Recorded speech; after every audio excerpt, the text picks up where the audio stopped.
Welcome to The Author Show, where we feature new authors and books, from fiction to self-help and everything in between. You'll find it all at theauthorshow.com. That's theauthorshow.com. And now let the show begin. Hi, this is Linda Thompson, your host for The Author Show. I've read horror stories of the Spanish Inquisition, but never did I realize that the Inquisition took place on the North American continent as well.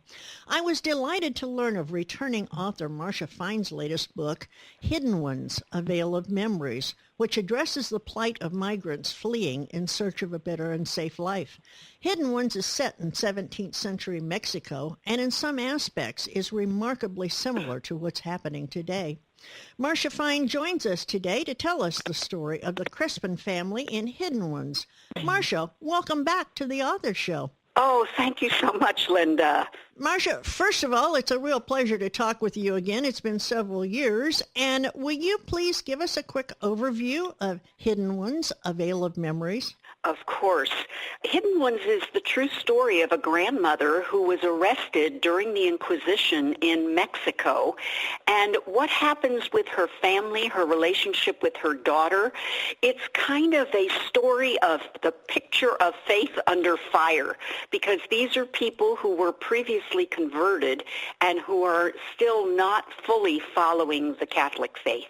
I've been both intrigued with and horrified by tales of the Inquisition, and I'm curious about what served as the inspiration for you to write Hidden Ones. Oh, that's a good question, Linda. I don't like anything violent. However, when I realized that the Inquisition happened in North America, and it happened right under our feet here in Arizona, because the Spanish had control of the Southwest Territories, all of the lower part of the United States, and they did what they wanted. They were very vicious and cruel, and I wanted to know how people survived. And part of it is because so many people today throughout the Southwest are finding out that their relatives were here during that time period. That's a little spooky. So tell me, while writing your book, were you picturing any particular type of reader? I was. I really like people who are curious, people who wanted to learn about a forgotten piece of Mexican and Jewish history, people who like historical fiction. This is all new information for most of us. Is Hidden Ones similar to anything else we may have read? No, I don't think so. It's not violent, but I really try to explore what the toll is on people who can't be free. And that's a very big issue. These people are forced to believe one thing, but inside they believe something else. That's a tremendous conflict. You've written satire, mysteries, and historical fiction. Do you have a favorite genre, or do you like to mix it up? I do like to mix it up a bit, and I'm still always drawn to satire, because who doesn't like to laugh? But my passion and interest is in historical fiction.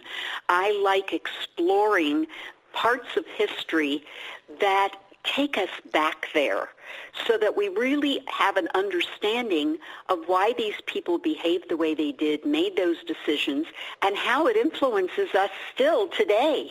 I'm an avid fan of historical fiction, Marcia, so I must ask, how much of Hidden Ones is fact and how much is fiction? In Hidden Ones, it is based on fact. It has to be true. And I do have real characters in there that lived during that time period. However, I take all that history and I weave it into a story about a family. And actually, my main character, Clara, the grandmother, is a real person. I found her in the archives. It was a case where the Inquisition arrested a grandmother and held her in prison, and I kept thinking, what must they be thinking? How threatening could this little old lady be? And then I researched around that to see how the Jews actually got to Mexico. And that was very, very interesting. I do write about true people, like his name was Hernando Alonso, and he was a hero in the Spanish military. He came over to Mexico in early 1500s, 1521, with Hernan Cortez, and he helped build 13 bridges so the Spanish could bring supplies into the country. And they rewarded him by giving him land, and he ironically became a pig farmer. Very interesting. So in Spain, the Spanish Inquisition tended to practice just abominable cruelty up to and including burning people. Did that type of cruelty happen in Mexico as well? Unfortunately, yes. They held what are called auto de fes. Translated, auto de fe means an act of faith. They were spectaculars put on by the civil authorities and the church to make an example of people, to teach them a lesson. And the book actually starts with the aftermath of one of the largest auto de fes that happened in the New World. It was 1649, and it went on for 3 days. 20,000 people from Mexico City came to watch, and 20,000 more people came from the surrounding rural areas. So this was a spectacle and a spectacular. They paraded the prisoners through the streets. They exhumed bodies. The conical hat that we know as a dunce hat, that's where that was used when people were forced to wear San Benitos and this weird hat on their head. And they did burn people alive. In fact, I was fortunate enough to connect with a PhD student who was writing about that particular auto de fe, and in those years they used the two words relaxed and reconciled when they talked about an auto de fe. Reconciled means the people came back to the church. They were given some punishments and some penances, but they came back to the church. The people who were relaxed, and in this case, as in almost all cases, more women than men were murdered, relaxed meant put to death. So that's what happened in 1649, and the book actually opens with them taking down these 200 scaffoldings they built. They had velvet pillows for all the people to sit and watch from the head of the church and the civil authorities. And so I paint the scene of just this complete horror and how normal it is. Boy, you're giving me cold chills, Marcia. So tell me, let's get off of that. And let me ask, will anyone from the Crespin family return to us in a sequel or a series? That's such a great question, because a lot of people are reading the book now. It came out recently, and so I am getting comments that people want to know what happened to the next generations. So I'm considering that. Are you writing anything new now? I am not. I am strictly working on the marketing of this book. However, I have time set aside this summer to start my next project. As I said in my intro, I had no idea that the horrors of the Inquisition occurred in North America. How much research was required to write about that time of our history? It was a lot of research because there hasn't been so much written about the Mexican Inquisition. We hear about the Spanish Inquisition and the Portuguese one. And there were also inquisitions and buildings and palaces built in Lima, Peru. That was actually the first one in the New World in 1570. Then they did Mexico City in 1571 because this became extremely profitable. And then they did Cartagena, Colombia. And people from those countries sometimes don't even know that there was an Inquisition there. I should mention that in order to do the research, I actually went to Mexico City. I toured the Inquisition building, and ironically, the Inquisition building, which takes up many, many blocks, is now the medical school. However, it's the part of the medical school where they dissect the bodies. So I found that quite ironic as I was thinking about that, standing in one of the former cells. Okay, now we're back to cold chills again, so I've got to ask this, Marcia. When you were doing the research and when you were writing this story, did it take an emotional toll on you? Oh, yes, because you have to go to a dark place to write something like this. However, there's nothing violent that happens in the book. It's all the shadow of that. But the threat of it is what drove people. And the threat of harm is what drives most people to leave their countries, to seek something else. Most people just want to be left in peace. Is there a message in Hidden Ones that you would like readers to remember? Yes, I would. I think there's a very strong message of faith and family, to hold on to that faith. That's what gets these people through the very tough times. And family, they stick together, they love one another. Yes, there are conflicts. However, they move as a unit. Will you share with our listeners an excerpt from Hidden Ones, A Veil of Memories? Oh, sure, I'd love to.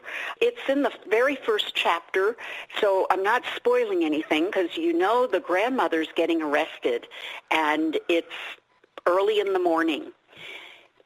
3 monks in brown robes have come before the first light of dawn to stand in our living space. They are outlined in the light of the fire. I watch my grandmother's face as they offer soothing words. Do not worry. We are not here to harm you. Merely a brief inquiry, Doña Clara. It is nothing. Do not be anxious. My grandmother's expression shifts from one of calm acceptance to ferocious protest. She knows this is not a social visit. She assumes they have come for her. It has happened to many before her. Gossip buzzing through our community, swarms of bees ready to sting those under suspicion. No, I will not go. I have done nothing wrong, she says, backing up to a wall. Our small quarters do not make it easy to escape out back to our donkey in its small shelter or through the courtyard past our wall to the street. I am shocked to see these men frightening my grandmother. I stand self-conscious in my night clothes, the shawl pulled across me. My mother slips by me to confront them. I feel her body heat. What do you want of her? She's an old woman who rises early to start a fire and boil water for our morning coffee. Is that a crime? Senora, we do not mean to alarm anyone, but our Lord has called us to this home. She must accompany us. The authorities have questions. We are only here to pray for her safe return. My mother clenches her fists. 2 of the men lead her to a door as more men in uniforms enter. The monks slip away in the opalescent light of dawn. Oh, my. Marcia, where can we learn more about you, about all of your other books, and most of all, where can we purchase Hidden Ones, A Veil of Memories? I do have a website, marciafine.com, and it's spelled MarciaFine.com. And I'm also online at all booksellers. You can order an ebook, paperback copy, and I even have some audiobooks. Marcia, I am truly delighted to have the opportunity to talk with you about Hidden Ones, A Veil of Memories. It's through books such as yours that we can take a look at history, compare with what's happening today, and learn that some things just never change, and yet some things sometimes do. Thank you for sharing the Crispin story with us, and I'd love to invite you to come back when you publish your next book. Thank you so much, Linda. It's a pleasure. A well-researched and compelling story based on a little-known aspect of the Inquisition. The persecution of Sephardic Jews in New Spain was a revelation to me.